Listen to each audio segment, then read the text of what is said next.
ETF index mutual funds నేర్చుకుని stock మార్కెట్లో రాణించాలనుకుంటున్నారా? వెంటనే ఈ నెంబర్కి కాల్ చేయండి.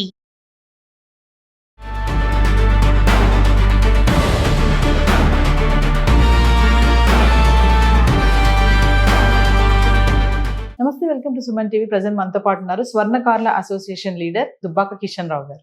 నమస్తే సార్. నమస్తే.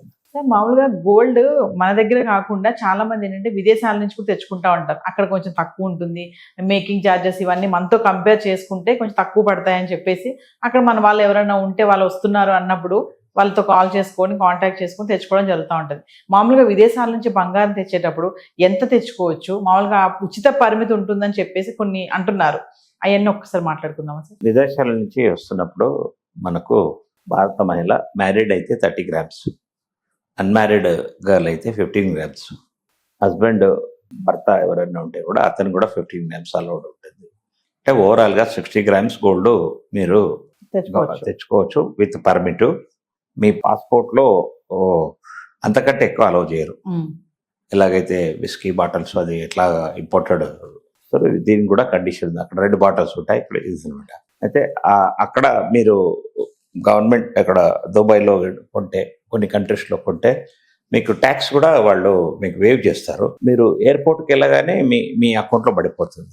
మీ దగ్గర ఏదైతే ఒక 10,000 5,000 చార్జెస్ చేశారో అవి ఆటోమేటిక్గా ట్రాన్స్ఫర్ అయిపోతుంది.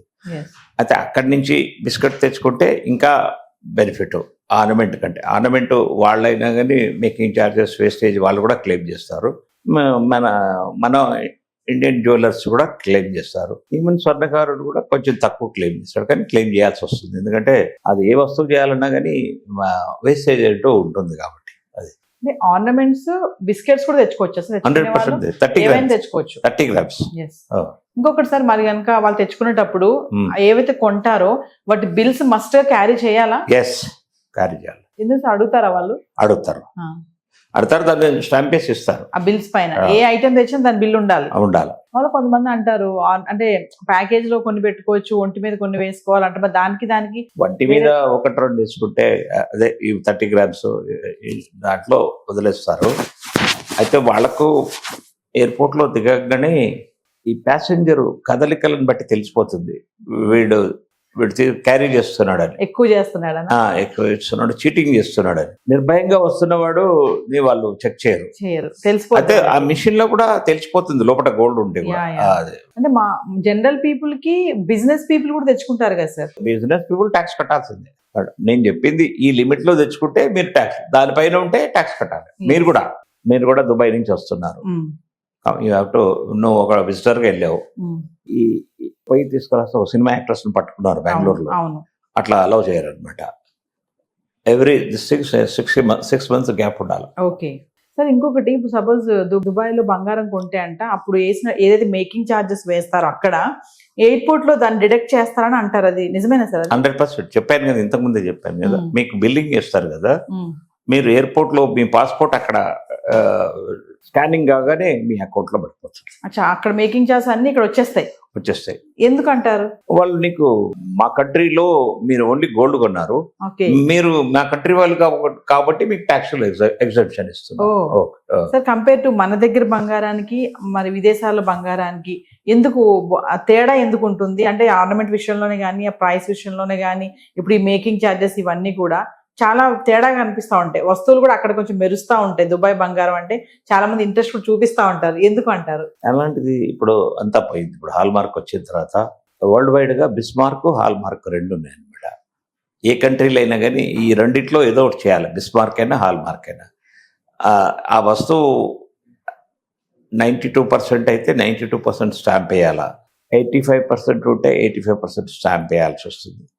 3 కేటగిరీలే అమ్మాలా వస్తువులు. 95% మలేషియా, హాంకాంగ్, అక్కడ 95% ప్యూర్ ఆర్నమెంట్స్ కూడా అమ్ముతారు. మన దుబాయ్లో కూడా 95% అమ్ముతారు, 92% అమ్ముతారు. అయితే దాని మీద ఉంటుంది HUID కోడ్ అన్నీ ఉంటాయన్నమాట.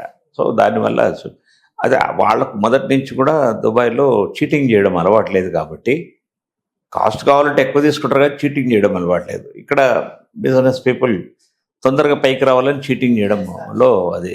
దుబాయ్ లో బంగారం కొనుక్కొని మనం ఇక్కడ కనుక తెచ్చి అమ్ముకున్నాం అనుకోండి, లాభమా నష్టమా? అంటే లాభమే. ఇప్పుడు గవర్నమెంట్ ఆఫ్ ఇండియా 15% ట్యాక్స్ చేసింది కదా. లాస్ట్ టైం 6% ఉండింది.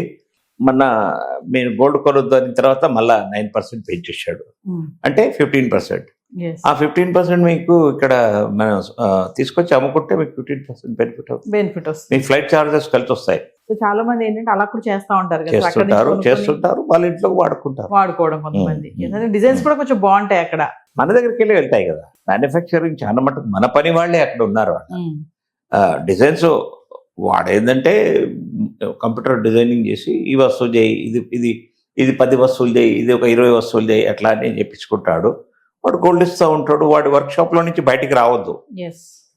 వాడి పాస్పోర్ట్ అన్ని వీళ్ళ దగ్గర ఫీజు ఉంటాయి. వాడు 2 ఏళ్ళు అగ్రిమెంట్ చేసుకుంటే 2 ఏళ్ళ వరకు ఉంచుకుంటాడు. అట్లా. Thank you. వెల్కమ్.